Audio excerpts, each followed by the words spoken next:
marilah kita melanjutkan perjalanan hidup kita dengan menyerahkan seluruh hidup kita ke dalam tangan bimbingan Tuhan yang murah hati. Yang kita lakukan ialah melakukan kebaikan-kebaikan bagi sesama kita. Dan yang kedua ialah bahwa kita dihargai, diberi martabat oleh Tuhan. Maka mari kita juga mengisi kehidupan kita dengan menghargai satu sama lain.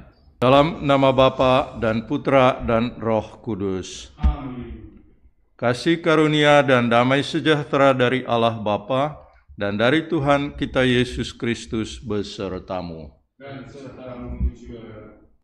Marilah saudara-saudari kita menyiapkan hati kita pertama-tama untuk mendengarkan Tuhan yang berfirman kepada kita, yang mau menuntun kita melalui sabdanya, dan kita juga mohon ampun atas segala kesalahan dan dosa-dosa kita.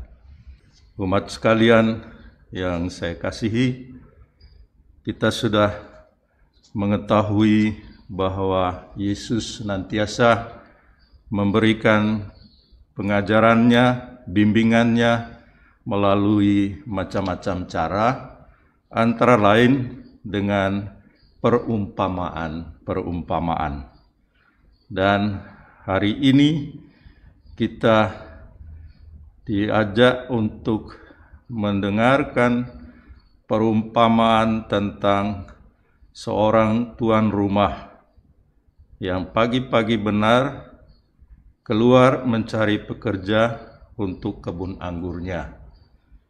Dan perumpamaan itu menunjuk tentang kerajaan surga, bahwa yang menjadi pemilik kerajaan surga itu seperti seorang tuan rumah yang punya kebun anggur, dan ia melakukan hal yang biasa juga, mencari pekerja untuk bekerja di kebun anggurnya.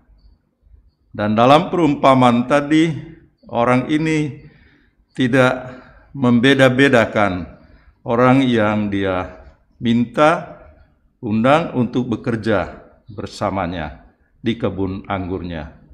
Siapa saja yang dia jumpai, dia ajak mereka, dan mereka menanggapi ajakan itu untuk bekerja di kebun anggurnya.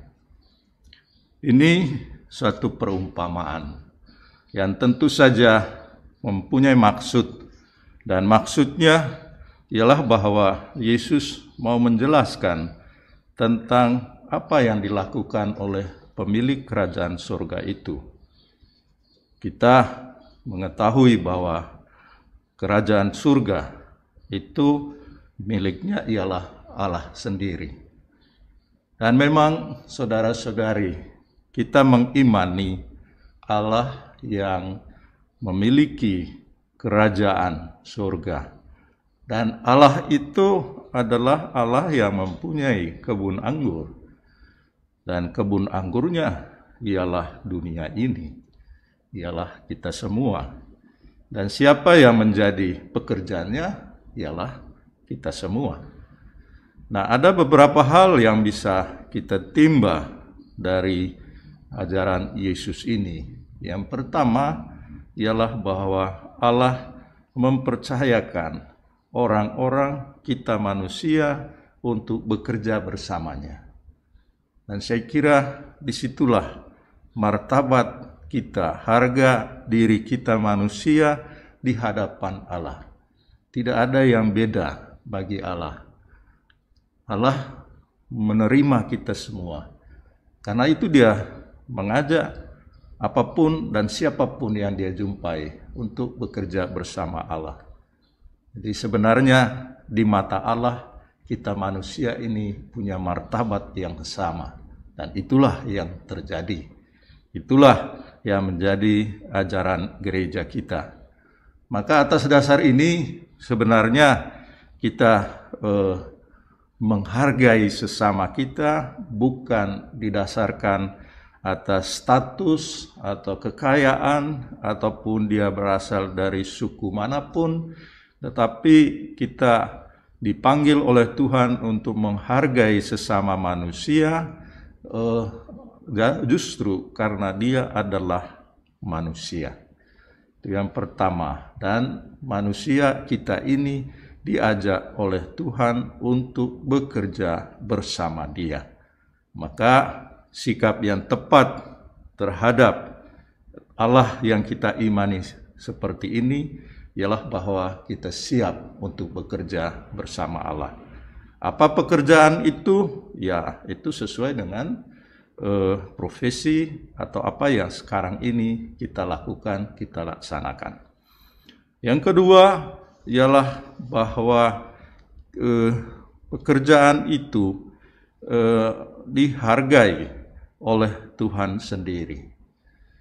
Dalam pengertian penghargaannya bukan ditentukan oleh kita, tetapi penghargaannya ditentukan oleh Allah sendiri. Yang mesti kita lakukan ialah kita bekerja, kita melakukan apa yang menjadi kewajiban kita. Sedangkan penghargaannya yaitu kita serahkan kepada Tuhan sendiri. Maka yang menjadi ajaran bagi kita ialah kita melakukan saja sebaik mungkin.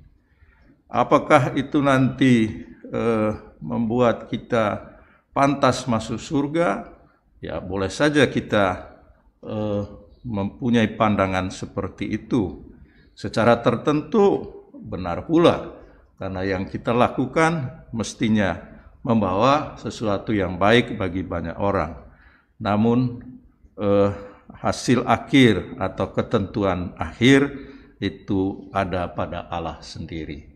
Kita tidak punya hak untuk menghakimi atau untuk menentukan, misalnya dalam hal ini, apakah dia masuk surga atau tidak.